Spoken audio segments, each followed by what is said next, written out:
दोस्तों, ऊपर वाले ने इंसान को उसकी ज़रूरत के मुताबिक जिस्मानी तौर पर हर चीज़ दी है, जैसे 2 हाथ, 2 पैर, 2 आँखें, यानी वो अपनी ज़िंदगी आसानी से बसर कर सके, बसर कर सके और अपना काम जो है खुद ब खुद अंजाम दे सके।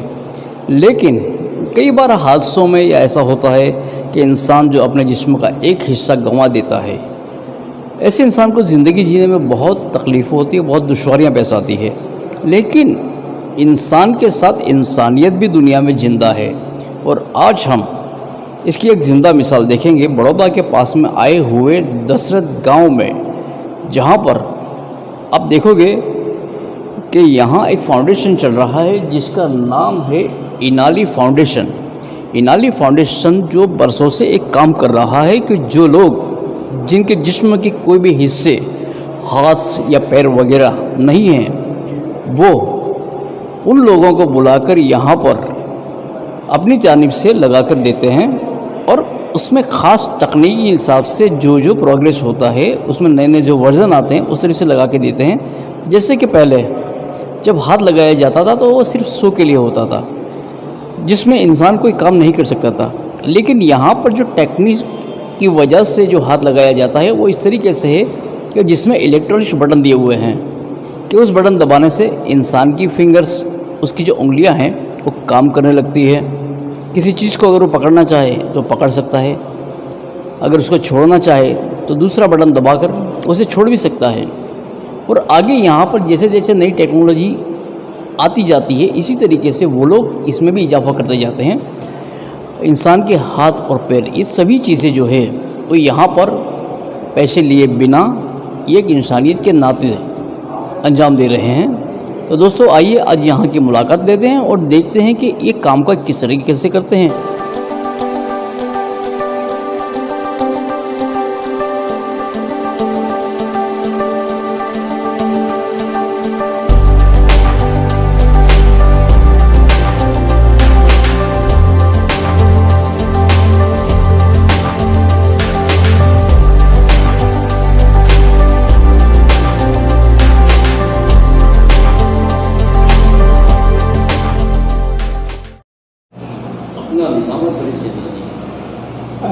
मैं पारस राठौड़ गुजरात के अहमदाबाद ज़िले में रहता हूँ। नरोड़ा विधानसभा क्षेत्र है, वहाँ रहता हूँ। और जो आज की बात करूँ तो मैं आज जो ये मुझे जो हैंडीकैप में है, जिन राइट हैंड मेरा पंजा कटा हुआ है, तो मैं आपको बताऊं कि मैं इसके बारे में मेरे को थोड़ी जानकारी मैं आपको ये बता दूं कि इसकी जानकारी जो मेरे को मिली, वो जो मैं आज मेरे को आप देख रहे हैं, इसी चैनल के माध्यम से मेरे को जानकारी मिली थी। ये जानकारी एक रिपोर्टर की मैंने न्यूज़ देखी, तो वो रिपोर्टर यहाँ पर कवर करने आए थे, उनकी मैंने न्यूज़ देखी। तो न्यूज़ में मेरे को पता चला कि हैंडीक्राफ्ट जो हाथ है वो एज इन वर्क करता है। तो उसके माध्यम से मैंने जो एक यहाँ इसके जो ब्यूरो चीफ है मजर भाई शेख करके हैं, तो मैंने मजर भाई शेख का कांटेक्ट किया कि ये मेरे को चाहिए। तो फिर मजर भाई ने जहाँ से रिपोर्टर के, तो उनका कांटेक्ट किया। फिर कंपनी के जरिए लायंस क्लब बड़ौदा, वहाँ का कांटेक्ट किया, वहाँ का एड्रेस मिला। फिर मजर भाई ने सारे कांटेक्ट करके मेरे को हैंड ओवर किए कि ये बंदे ये से मिलना है यहाँ से अपने। फिलहाल आज खुद आपको ये बता दूं कि आज ईद होने के बावजूद मजर भाई शेख एज एन मोमेडन है, मैं उनको नमन करता हूँ। लेकिन आज उनका जो इतना बड़ा त्यौहार छोड़ के आज मेरे साथ हैं इसी वक्त मजर भाई। और ये पूरा जहाँ तक अहमदाबाद से मेरे को लेकर बड़ौदा तक आए। और मेरा ये भी मित्र हैं जो शंकर भाई साथ में है, वो भी एक सोशल वर्क से जुड़े हुए हैं। वो भी आज उनका रोज़गार छोड़ के, क्योंकि राखी का त्यौहार आने वाला 2 दिन से बाद, तो उनका भी एक बहुत रोज़गार होता है, वो भी छोड़कर आज मेरे साथ आए हैं। तो ये मैं इन 2 लोगों का इतना आभारी हूँ कि इनके जो मन में एक सेवा की भावना है, वो ऐसी हर किसी के मन में सेवा की भावना रहे। और मैं आप इन दोनों का बहुत बहुत शुक्रगुजार हूँ। और इन संस्था का जिन्होंने मुझे ये हाथ दिया है, कृत्रिम हाथ जो बिठाने वाले मेरे, उसका मैं बहुत बहुत शुक्रगुजार। 14 साल की उम्र थी, उसी वक्त मैं एक प्रिंट मीडिया में काम करता था, अखबार में। आपको पता होगा कि अखबार छपने के बाद कटिंग होता है तो प्रेस मशीन में जाता है, तो वो प्रेस मशीन इसमें कटर थी।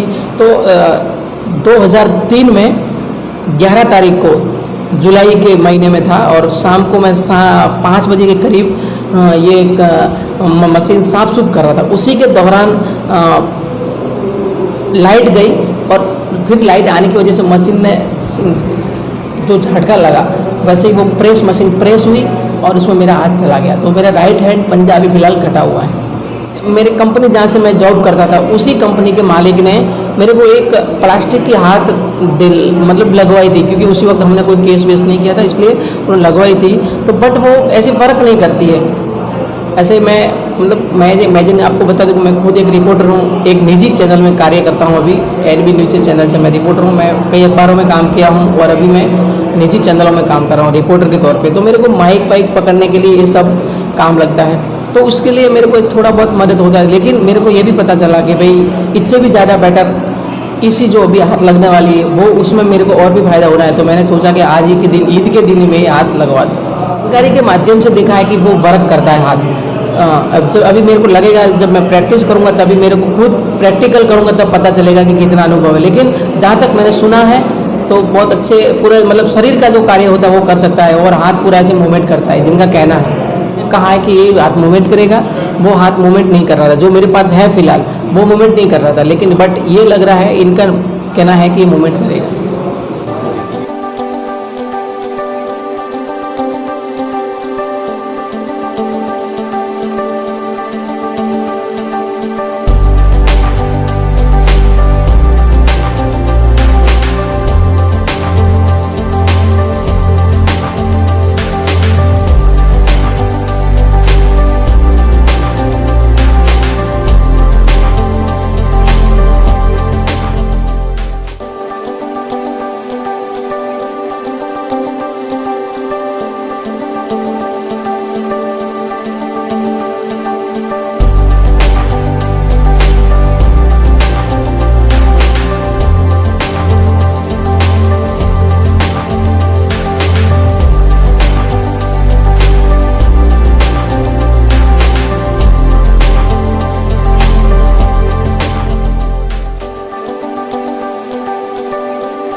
तो दोस्तों इनाली फाउंडेशन के बारे में आपको बात की और बताया कि यहाँ पर किस तरीके से कामगिरी होती है, तो आइए हैं उनसे हम बात करते हैं। सर आपका नाम और परिचय दीजिए। मेरा नाम प्रशांत गाड़ है और मैं इनाली फाउंडेशन का फाउंडर और डायरेक्टर हूँ। ये फाउंडेशन 2018 में चालू हुआ था उस सोच के साथ कि जो ऐसे लोग हैं जिनको कोई भी सहायता नहीं है, ऐसे हाथ के लिए जो कट चुका, जिसके लिए कोई उम्मीद नहीं है, तो इनाली फाउंडेशन ऐसे लोगों की मदद करती है, उनको फ्री में हाथ लगा के। अच्छा, इनाली फाउंडेशन की और कितनी ब्रांच होगी? हमारा एक सेंटर जयपुर में है, एक त्रिवेंद्रम में है, Kerala institute of medical science में, और एक रिसर्च लैब है जो डसॉल्ट सिस्टम्स के साथ में काम करती है पुणे में। आप सर इस संस्था के साथ कितने सालों से जुड़े हुए हैं? मैं वैसे तो 5 साल से काम कर रहा हूँ, बट ऑफिशियली 2018 से इस चीज़ का जो रजिस्ट्रेशन हुआ है, तो ऑफिशियली ऑर्गेनाइजेशन 2018 से ये हुई है, एक्टिव हुई है, बट पहले ये रिसर्च ओरिएंटेड काफ़ी थी, तो 2015 से अब मैं कह सकता हूँ कि मैं इनाली फाउंडेशन में। अच्छा सर, देखा यहाँ पर जैसा कि यहाँ पर जो है वो हाथ हैंड वगैरह का काम होता है, इसी तरीके से जिस्मानी और अंग होते हैं, शरीर के और अंग होते हैं, उसका भी यहाँ पर काम कुछ होता है? फ़िलहाल तो सिर्फ हाथ के लिए काम कर रहे हैं, उसके बाद में शायद आने वाले 1 या 2 साल में हम पैरों पे भी आएंगे और व्हील चेयर्स और ट्राइसाइकिल्स पे भी आएंगे। अच्छा, यहाँ पर जैसे देखा जाए तो पहले जो हाथ लगाए जाते थे वो सिर्फ एक इंसान की जो ऐब है, जो कटा हुआ हाथ है, उसको छुपाने के लिए किए जाते थे, लेकिन जैसे जैसे टेक्निक्स बढ़ती जाती है इस तरीके से उसमें क्या डिफरेंस आता है? पहले जो हाथ थे वो सिर्फ इसलिए थे ताकि आपका हाथ की तरह दिखे और आप 4 लोगों के बीच में जा सके और आपको अजीब ना लगे कि आपका हाथ नहीं है। पर अभी जो हाथ आ रहे हैं वो कुछ ऐसे हैं जो इलेक्ट्रॉनिक है, जो पूरा हाथ चलता है, उसकी उंगलियों में मूवमेंट है, और जैसे जैसे टाइम जाएगा ऐसे भी हाथ आने वाले हैं जिनकी पाँचों की पाँचों उंगलियों में अलग अलग मूवमेंट है, इंडिविजुअल फिंगर मूवमेंट है, तो ऐसे भी हाथ आने वाले हैं जो बैटरी ऑपरेटेड होंगे। अच्छा, इतने सालों में यहाँ पर करीबन कितने ऐसे लोग आए होंगे कि जिसको आप अभी तक 2000 से ज़्यादा हाथ हम लोग लगा चुके हैं। 2000 से ज़्यादा? जी। और जैसे लॉकडाउन के बाद में कुछ इसमें? जी, लॉकडाउन के बाद में लोग कम हुए हैं, बट फिर भी हम लोग का काम बंद नहीं हुआ है। अभी भी हम लोगों ने लॉकडाउन के बाद कम से कम 20-25 पेशेंट्स को देखा है और हाथ लगाया है। अच्छा, इस फाउंडेशन का जो कामकाज है वो किस तरीके से चल रहा है? मोस्टली ये डोनेशंस के थ्रू चलता है। पूरी दुनिया भर से लोग देखते हैं हमारे काम को, डोनेट करते हैं और मदद करते हैं या किसी का हाथ स्पॉन्सर करते हैं। मान लीजिए अगर आपको किसी को मदद करनी है तो आप उसके हाथ को स्पॉन्सर कर सकते हैं। एक हाथ की जो कीमत होती है वो 11,000 रुपये होती है। हमारी वेबसाइट पर जाके कोई भी डोनेशन दे सकता है और किसी को स्पॉन्सर कर सकता है। हमारे पास में पेशेंट्स की वेटिंग लिस्ट होती है जिसको देख के आप स्पॉन्सर कर सकते हैं। तो काफ़ी अलग अलग तरीके हैं। अच्छा, ये इनाली फाउंडेशन जो है इसकी बुनियाद किसने रखी, इसका फाउंडर किसने रखा? 2015 में मैंने इसे चालू किया था उस सोच के साथ में कि मैंने एक बच्ची को देखा था जो कि 7 साल की थी और जिसको दोनों हाथ नहीं थे। तो मुझे पता नहीं था तभी कि मैं हाथ बना भी सकता हूँ। मुझे था कि मैं 2 हाथ खरीद के उसको गिफ्ट कर देता हूँ। पर जब मैं एक कंपनी के पास गया जो कि फ़ॉरेन की एक कंपनी थी और उनको पूछा कि मुझे एक 7 साल की बच्ची के लिए हाथ चाहिए, तो उन्होंने मुझे 24 लाख रुपए मांग लिए। जो सोच के मैं बहुत शॉक था कि एक 7 साल की बच्ची जो बढ़ेगी, जैसे जैसे उम्र बढ़ेगी उसके हाथ को बदलना पड़ेगा, और वो पॉसिबल ही नहीं है किसी भी डेवलपिंग कंट्री के लिए इंडिया की तरह। तो मैंने सोचा क्यों ना देखूं और भी कितने लोग हैं जिनको ऐसे हाथ की ज़रूरत है। तो हर साल कम से कम 45,000 से ज़्यादा लोगों के हाथ कटते हैं और 80 to 85% लोग ऐसे हैं जिनके पास में अभी कोई सल्यूशन नहीं है। रीज़न ये है कि वो अफोर्ड नहीं कर सकते। तो कहीं ना कहीं मुझे लगा कि शायद अब वो उम्मीद को खुद से जगा के कुछ करके करने की ज़रूरत है। तो फिर खुद से एक हाथ बनाया, बहुत सारी संस्थाओं से मिला और फिर वैसे वैसे धीरे धीरे चीज़ें बढ़ने लगी, लोग बढ़ने लगे। पहले एक छोटा सा कमरा था, आज बड़े बड़े सेंटर्स हैं जहाँ पे हम लोग काम कर रहे हैं। अच्छा, एक बात और देखिए कि आपके यहाँ पर जो स्टाफ काम कर रहा है वो भी बहुत ही ज़्यादा खिदमत गुजार है कि जैसा हम लोग रास्ता भूल गए थे तो वहाँ पर लेने के लिए भी आया और यहाँ पर पानी वो पिलाना, उनको नाश्ता वगैरह कराना, ये सब। तो वो जो है भावना है उन लोगों के अंदर, जो जज्बा है काम करने का, ये एक इंसानियत के नाते जज्बा है उनमें। जी जी, वो लोग जानते हैं कि इस चीज़ की वैल्यू क्या है। और जब सामने वाला यहाँ से कोई पेशेंट हो या कोई भी उनके साथ में आया हो, वो आपको एक स्माइल दे के जाता है और खुशी से जाता है कि मुझे कुछ अच्छा मिला है और मेरी लाइफ में शायद इससे कुछ ना कुछ तो होगा ही। तो उनको वो खुशी उनके लिए काफ़ी मायने रखती है। और मैं खुद कहूँ कि मुझे ये चीज़ कहने की या करने की ज़रूरत ही नहीं पड़ती कि मेरे एब्सेंस में भी ये चीज़ें वैसी ही होती हैं जैसे अभी हो रही हैं, कि कोई भी पेशेंट आता है तो उसका हर तरह से वो लोग ध्यान रखते हैं, उसको लाने से लेके छोड़ने तक। इवन कोई ट्रेन से आ रहा है तो उसका ट्रेन नंबर नोट कर लेंगे कि कौन सी ट्रेन से आ रहा है, कहाँ पे पहुँचा। जैसे आपका रिश्तेदार हो और वो आपके घर आ रहा है, वो पहुँचा नहीं पहुँचा, इन सारी छोटी से छोटी चीज़ों का ध्यान रखते हैं। अच्छा, आपके यहाँ पर जैसा कि कुछ लोग जो है हाथ लगा कर गए और वो कुछ काम काज करते हैं, उसके बाद जब आपसे मिलते हैं तो आपको कुछ कैसा फील होता है? बता नहीं सकता, शायद वो शब्दों में हम कभी कभी चीज़ों को बोल नहीं पाते। मैं हमेशा एक किस्से की बात करता हूँ कि एक लेडी आई थी हमारे पास में, उनको हाथ लगाया, हाथ लगाने के बाद वो रोने लगी। समझा नहीं क्या हुआ, शायद हमको लगा कि उनको हाथ पसंद नहीं आया, तो हमने पूछा आपको क्या हुआ, आप क्यों रो रहे हैं? तो उनने सिर्फ अपने हाथ की तरफ देखते हुए ये कहा कि अब से मैं मेरी बेटी के बाल बना सकती हूँ। तो उसका कोई मोल नहीं है कि आप बता नहीं सकते कि आप किस सेटिस्फेक्शन आपको मिला है लाइफ में, कि एक इंसान को ये कहते हुए कि उनके मन में कितनी इच्छा थी कि वो अपनी बेटी के बाल बनाएं। छोटी छोटी चीज़ें जो बहुत मायने रखती हैं। तो मैं बोलूँ कि ये अल्टीमेट सेटिस्फेक्शन है जो हम लोग को मिलता है। प्रसन्न जी, आप अपने बारे में कुछ बताएंगे? मैं हूँ रहने वाला मध्य प्रदेश का। मेरे माता पिता जो हैं वो खंडवा में रहते हैं और गवर्नमेंट सर्वेंट है। मैं इंजीनियरिंग कर रहा था इलेक्ट्रॉनिक्स टेलीकम्युनिकेशन में, पर कभी मज़ा नहीं आया जो वहाँ सीखने के लिए मिला। तो सब कुछ छोड़ के कुछ ऐसा ढूंढने की कोशिश किया शायद जो खुशी दे दे, जो ये कहने पे मजबूर कर दे कि शायद यही मेरी ज़िंदगी का मतलब है या पर्पस है या मीनिंग है। और ढूंढते ढूंढते काफ़ी चीज़ें छोड़ी हैं, काफ़ी नौकरियां छोड़ी, सब छोड़ा। फिर अल्टीमेटली ये ऐसी चीज़ मिली जो अचानक लाइफ में आ गई और उसमें ये समझ में आ गया कि शायद ज़िंदगी का मतलब ये है कि आप किसी एक लाइफ में डिफरेंस क्रिएट कर पा रहे हैं या नहीं। आपकी वजह से कोई एक स्कूल चला गया, किसी की एक की पढ़ाई हो गई, कोई एक कमाने लग गया, तो शायद लाइफ का मतलब वो है। और मुझे ये चीज़ सारी इसी काम में मिलती है। थैंक यू वेरी मच, बहुत बहुत खुशी हुई आपसे मिलकर।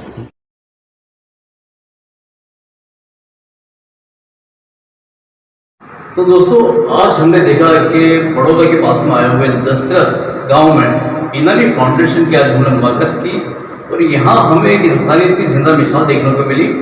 और ये है यहाँ का सेवा भावी खिदमतगुजार स्टाफ के जो बिल्कुल यंग जनरेशन है, नौजवान नस्ल है और लोगों की खिदमत इस तरीके से करते हैं कि उन्हें अपनापन महसूस होता है। और यहाँ से बहुत कुछ साथ में वो हाथ तो ले ही जाते हैं, लेकिन हौसला और ज़िंदगी जीने की नई उम्मीद भी लेकर जाते हैं। तो दोस्तों, फिर मिलेंगे हम किसी और जगह पर, तब तक के लिए मैं मदद से इजाज़त देता हूँ।